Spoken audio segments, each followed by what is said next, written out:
There are no non-radical futures left. Our choice is to take immediate, deep, rapid cuts to consumption and aim to achieve an organised-ish social revolution or suffer a violent and chaotic collapse. In fact, actuaries as of 2025 are now warning of 2 to 4 billion deaths via mass mortality events if global heating reaches 2 to 3 degrees Celsius by 2050, which cannot be ruled out. The following is supporting information for this conclusion. So first of all, we almost always frame climate change as a problem. It's more like a wicked problem. A wicked problem is one that we cannot fully define, never ends, has no right answer, i.e. no agreed upon optimum solution, is unique, so i.e. so damn special that no previous problem serves as a good guide, and is itself a symptom of other wicked problems. I'd argue it's even worse, as those seeking to solve the problem are also causing it and time is rapidly running out. This would make it a super wicked problem, but again, I would go even further than that and say we're in a predicament, not a problem. And you can't fix a predicament. And the evidence for this is now explicit. The 2025 State of the Climate report by some of the foremost climate scientists in the world, lead author William Ripple and his colleagues state that 22 of 34 planetary vital signs are at record extremes, indicating, quote, accelerating disruption of the Earth system. They warn that we are, quote, hurtling towards climate chaos, and that the consequences of human-driven climate change are no longer future threats, but are here now. They describe the extreme insufficiency of global efforts, surprise, surprise, and say this marks the beginning of a grim new chapter for life on Earth. These aren't interpretations, these are direct statements from the scientific literature. Of course, we're already outside the conditions that shaped all of human civilization. The stable Holocene climate is gone. The same work notes that the planet is now hotter than the peak of the last interglacial, which was roughly 125,000 years ago. So it's the hottest it's been in 125,000 years. That world has significantly higher sea levels, and yet emissions are still continuing to rise. Climate change, of course, does not exist in isolation. It is part of a broader systemic breakdown. The Planetary Boundaries Framework by Rockstrom and colleagues shows that 7 of 9 mapped planetary boundaries have now been exceeded, which means, again, that we're no longer operating within the safe limits that allowed our societies to develop and flourish. This can be described as ecological overshoot. Human demand is exceeding what the Earth can regenerate and producing more waste than it can possibly hope to absorb. If everyone now lived like the average US citizen, we would need over 5 Earths. Not clear where those Earths are going to come from. At the core of the climate crisis is energy. So modern civilization is built on a one-time pulse of fossil energy. Since the Industrial Revolution, roughly the mid-1800s, human population has increased about 8-fold, but fossil fuel use has increased more than 1,000-fold since then. We're burning through carbon, which was laid down over hundreds of millions of years in just a few generations. That's a drawdown of a one-off finite inheritance from the planet. In fact, of 10,000 generations of humans to ever live, only 8 have ever experienced fossil-fueled economic growth, and yet we treat this as if it were the norm. Half of all these fossil fuels have actually been burned in just the past 30 to 35 years, which no wonder climate change has suddenly become such an existential threat. In fact, GDP is almost 1-to-1 ratio with energy use, and I would argue a more accurate term would be GPB, gross planet burning. Again, in the literature, at around 1950, they call what they refer to rather as the Great Acceleration. So we see emissions, temperature, biodiversity loss, fertilizer use, deforestation, ocean acidification, all accelerating. All of these systems are interdependent. Another way to think about this is a major paper in 2020 published in the science journal Nature shows that human-made stuff now outweighs all living biomass, and plastic alone outweighs all land animals and marine creatures combined. Plastic production is projected to triple by 2050. Back to the climate crisis, we need to talk about the simple physical imbalance, the Earth's energy imbalance.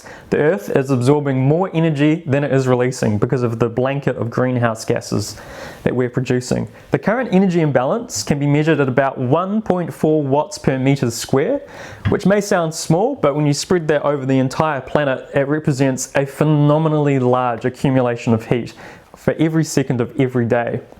Measured at a planetary scale, this is now tracked in zettajoules, and a zettajoule is 1 billion joules.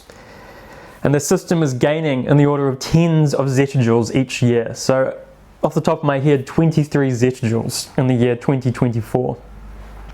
To translate that into a more tangible analogy, the planet is currently heating at a rate of over 13 Hiroshima nuclear bombs per second, or over 1.1 million Hiroshima nuclear bombs worth of heat energy per day. That's the rate it's being added to the system, continuously.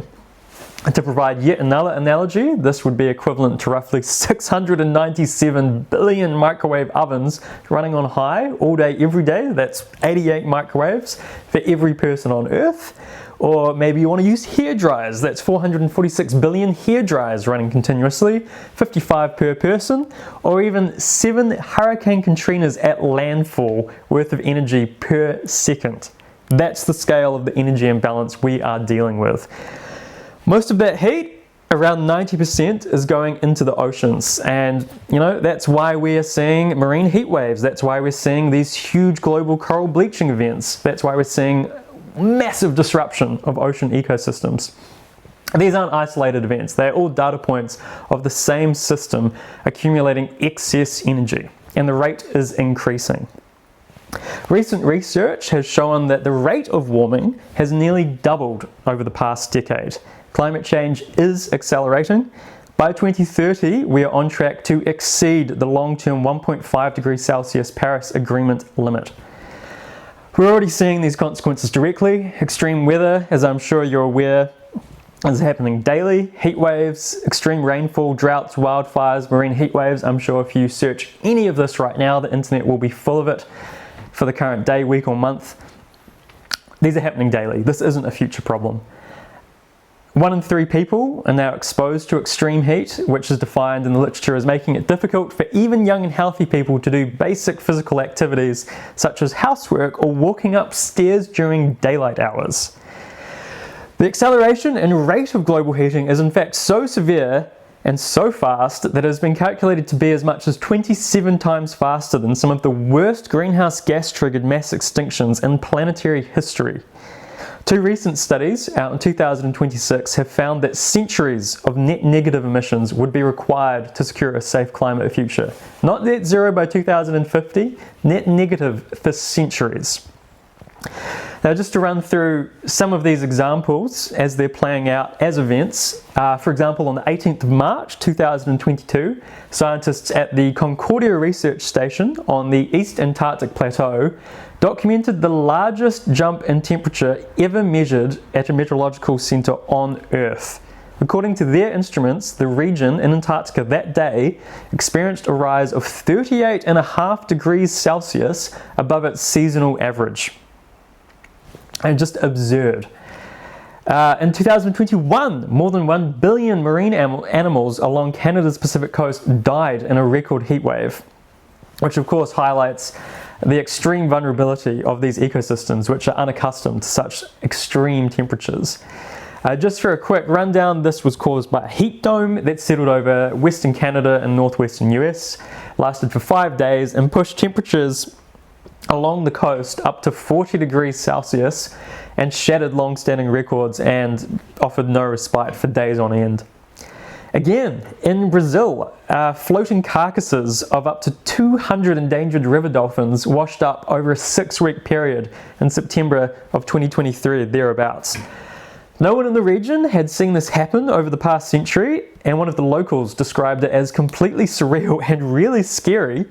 The temperature of one lake exceeded 40 degrees Celsius, 104 Fahrenheit, The water levels were plummeted as intense sunlight and cloudless skies heated them up, and the extreme heat triggered mass die-offs among those endangered Amazon river dolphins, including pink river dolphins and fish, which simply just did not survive in such high temperatures. The shallow waters of one of the lakes, Lake Tephi, were only 2 meters deep at the peak of this heat wave and reached 41 degrees Celsius, which is warmer than a jacuzzi. Let's go back to New Zealand. So here in New Zealand, where I live, in 2022, a marine heat wave in Fiordland lasted 259 days of the year, pushed water temperatures 4.4 degrees Celsius above average along 1,000 kilometers of coastline, and led to the bleaching of more than 50 million marine sponges. More than 50 million marine sponges were bleached. This is the largest event of its kind ever recorded globally. Within a year, around 50% of those sponges had died. So this is ecosystem collapse happening in real time. It's been happening. New Zealand, again, our oceans are warming 34% faster than the global average, and our glaciers have lost around a third of their entire mass since the year 2000.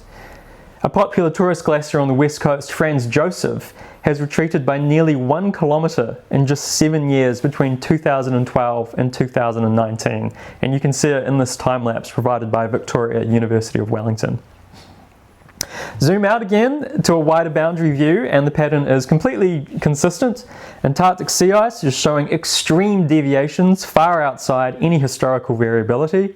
Wildfire emissions in Canada, especially in 2023, rose so high beyond previous records that they rivaled the emissions of some of the world's largest countries just from the forest fires. Forests, oceans, cryosphere, all these systems are showing signs of extreme stress. Of course, as I mentioned at the very start of the talk, the risk community is now beginning to reflect what this physical science is saying. The UK Institute and Faculty of Actuaries describes climate and ecological breakdown as a planetary solvency risk. They warn in their 2025 report that risks have been significantly underestimated and that there is a real possibility of severe and widespread impacts, including societal collapse. Yet of course, the way we are managing this risk would be considered unacceptable and frankly insane in any other setting. Climate targets are often framed around a roughly 50% chance of limiting warming to certain thresholds, so 1.5 or 2 degrees Celsius. I mean, that's a coin flip. In finance, the acceptable risk of failure is often around 0.5%. Let's say in a nuclear system, a nuclear power plant, even lower. So this means the level of risk we're accepting with our climate is hundreds to even thousands of times higher than would ever be tolerated for a financial collapse or a nuclear disaster. It's absurd. And when you project those risks forward, under these escalating extremes, the implications become extreme and frankly existential. At around 3 degrees Celsius of global warming by 2050, the planet moves outside what is known as the human climate niche, the conditions that were referred to of heat and humidity that humans cannot safely tolerate for extended periods. Combined with food system disruption and water stress, this creates the potential for billions of people to be displaced and exposes them to life-threatening conditions. Intelligence agencies, so MI5 and MI6, particularly in the UK, are now warning about this explicitly, warning their governments explicitly about these risks. Intelligence chiefs warned that climate change could drive mass migration and destabilization, that the decline of the Himalayan rivers would almost certainly escalate tensions between the nuclear-armed states of China, India and Pakistan, and of course potentially lead to nuclear war between those powers, and that ecosystems in those areas could pass tipping points by as early as 2030, after which they would, quote, inexorably degrade no matter what humans did. This is warned as providing the potential to lead to global competition for food beginning in the 2030s. One source close to this report, which was redacted, said the government is hiding the true danger of climate change from the people. The report itself was blocked by Number 10 Downing Street under Keir Starmer for being too negative. At the same time, biodiversity projections show the same declining trajectory. Under current conditions, global biodiversity is forecast to decline substantially throughout the century and has already declined by 73% on average across monitored populations globally. The same report by the UK intelligence chiefs said that every critical ecosystem is on a pathway to collapse, meaning irreversible loss of function beyond repair. So we have a situation where our physical climate system is destabilizing, the ecological system is mid-collapse, the risk community is warning of cascading failure, and still emissions continue to rise. Still our system ticks on, largely unchanged.